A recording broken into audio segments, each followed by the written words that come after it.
Friends, in today's video, we are going to understand the controlling of PLC DCS. So, watch the video till end. PLC DCS are most important in instrumentation. Whatever industry you are in, to automatically control processes, PLC DCS systems are used. Friends, PLC DCS are programmable systems.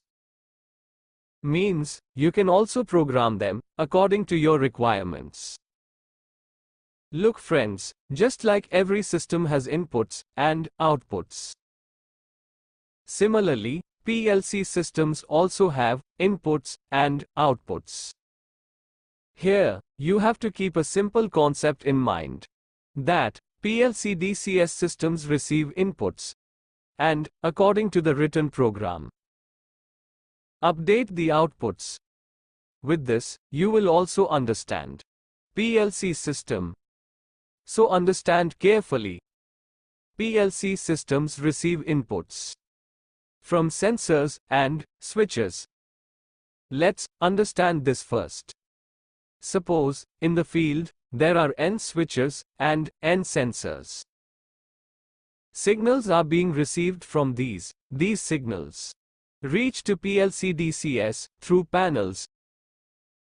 Now, note one more point. Signals from switches and sensors are input signals for the PLC.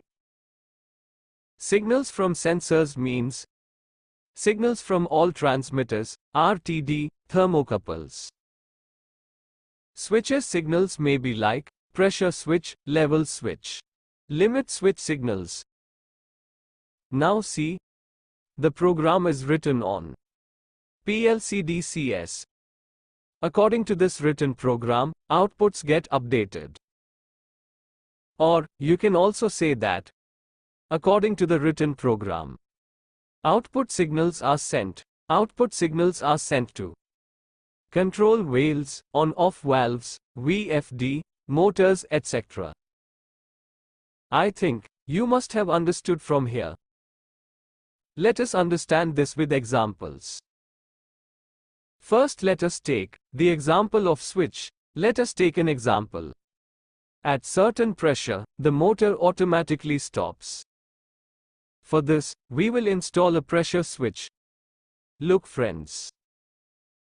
Pressure switch makes or breaks contact at a set pressure. Make or break contact of switch, it is the input signal for PLC.